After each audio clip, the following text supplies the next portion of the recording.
Saviez-vous que les déportations des personnes sans papier ont particulièrement augmenté cette année au Canada? Bonjour, bonsoir, bienvenue sur la chaîne de l'immigration et de l'entrepreneuriat. Aujourd'hui, nous allons parler dans cette vidéo de déportation. Vous avez sans doute constaté comme moi que c'est un mot qui revient de plus en plus dans le dictionnaire de l'immigration. On peut voir de plus en plus beaucoup de personnes se faire expulser dans leur pays d'origine. À savoir, il faut comprendre une fois de plus que la loi canadienne est inflexible et rigide. Nul n'est censé ignorer la loi c'est la loi. Donc quand il en vient à déporter les gens, on peut comprendre que c'est humain.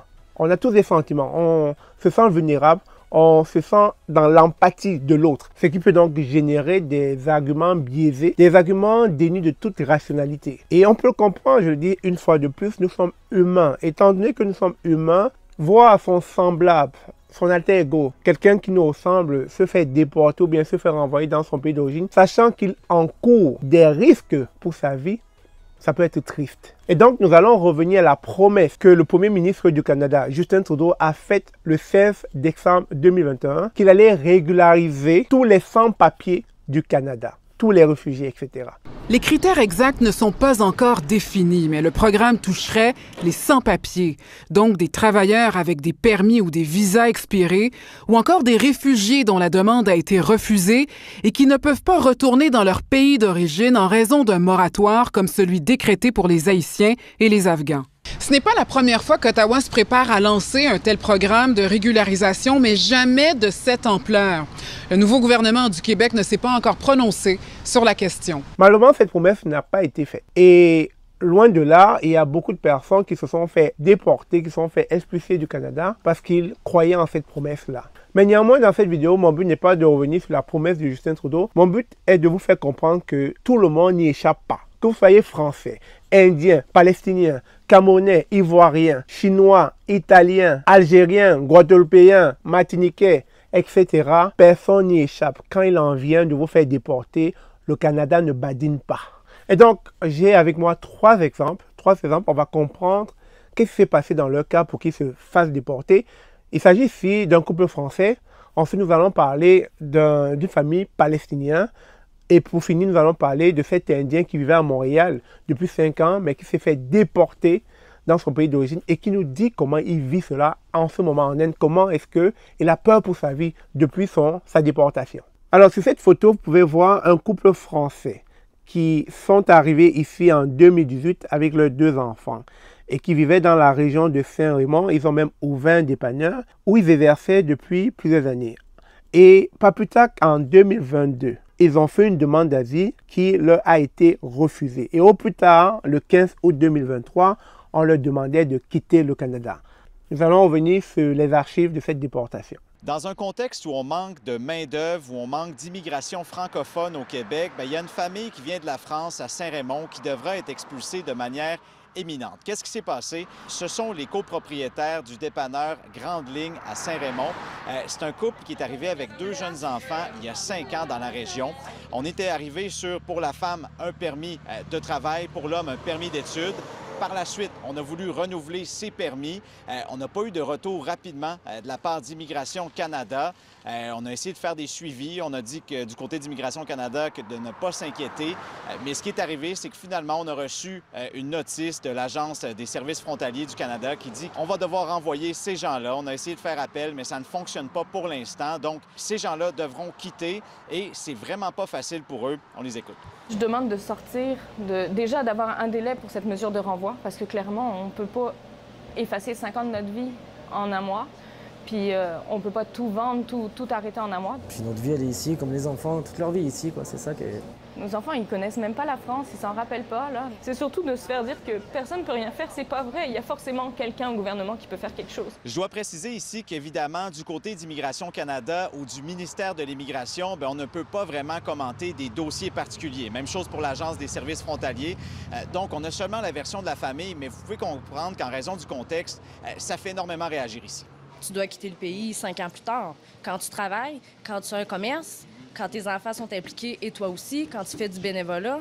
Fait que je trouve ça vraiment déplorable. La seule issue possible, ce serait l'intervention du ministre fédéral de l'Immigration.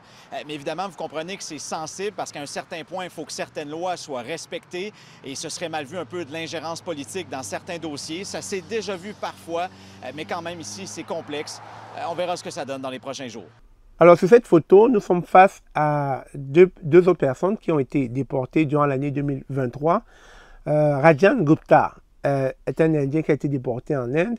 Et puis, vous avez Tarek Abu Snaid, ce Palestinien qui a été déporté avec toute sa famille. Nous allons revenir un peu sur ce que dit l'Indien Gupta. Pendant mon séjour au Canada, j'ai suivi toutes les règles et réglementations. J'avais pleinement confiance dans le gouvernement Trudeau qui tenait sa promesse de régulariser tous les immigrants. Mais il n'a pas tenu sa promesse. Maintenant, en Inde, je ne peux pas rentrer chez moi en raison de menaces de mort. Je vis dans un endroit inconnu, loin de ma famille, pour sauver ma vie avec ma sœur. Maintenant, en Inde, je n'ai ni argent ni source de revenus. Je ne peux pas travailler à l'extérieur en raison des risques pour ma vie. Durant mes recherches, je suis tombé sur l'article de CTV News qui m'a permis de voir le témoignage de Rajan Gupta dans lequel il dit, rappelons que Rajan Gupta vivait à Montréal, et il dit « J'ai travaillé au Canada pendant 5 ans, j'ai tout fait comme il fallait, je n'ai commis aucun crime, j'ai fait tout ce que j'avais à faire, j'ai beaucoup aidé les gens. » Rajan Gupta a aussi déclaré qu'il n'avait pas non plus été autorisé à fermer son compte bancaire canadien ni à emporter la plupart de ses biens avec lui lors de son expulsion. Je n'ai rien pu emporter avec moi, j'ai seulement emporté un petit sac. Tout mon argent, tous mes vêtements sont toujours à Montréal, a-t-il déclaré, ajoutant qu'il souffre de dépression depuis lors. Rajan Gupta supplie maintenant le gouvernement fédéral dans l'espoir de pouvoir retourner au Canada. De l'autre côté de la photo, vous pouvez apercevoir Tarek qui dit « C'est horrible et vraiment déchirant que le Canada veuille me renvoyer dans un pays qui est victime d'un génocide actif. Israël ne me reconnaît pas comme citoyen et ne veut même pas de moi sur son territoire. Le Canada est prêt à me jeter, moi et ma famille, dans une condamnation à mort. Et je sais que nous ne sommes pas les seules victimes de cela. J'exige que Justin Trudeau mette fin à toutes les déportations et tienne sa promesse d'accorder la résidence permanente à tous les migrants et aux sans-papiers. » Sur cette autre photo, on peut voir Tarek Abu Snaid au centre et ses parents. M. Tarek dit que sa famille a reçu en août 2023 un avis l'informant qu'il devait quitter le pays. Depuis 8 ans, Tarek Abu Snaid vit au Canada, ses parents travaillent ici, ses frères et sœurs vont à l'école. Mais maintenant, il craint de devenir statistique. Le jeune homme de 19 ans a déclaré que lui et sa famille, qui, à l'exception de son jeune frère, n'ont pas actuellement la citoyenneté canadienne, ont reçu en août un avis leur indiquant qu'ils devaient quitter le pays. Alors, chers amis, vous avez pu constater, au vu des 3 exemples, des 3 cas que j'ai pu mentionner dans cette vidéo, que ce soit ce couple français, que ce soit cet Indien ou encore cette famille palestinienne, vous comprendrez que quand le Canada arrive à prendre une décision, très généralement, elle ne recule devant à rien. Et c'est la raison pour laquelle on a pu constater qu'en 2023, on comptait 39 déportations par jour, soit 46 millions de fonds publics ou encore 4 700 $ des frais à défrayer pour pouvoir déporter une personne par jour. Tout cela pour dire que le Canada est prêt à mettre tous les moyens en jeu afin que quiconque ne respecte pas sa politique d'immigration, quiconque ne respecte pas ses lois, n'aura pas d'autre choix que de rentrer dans leur pays d'origine. Sur ce, merci encore d'avoir suivi cette vidéo. À bon entendeur, salut.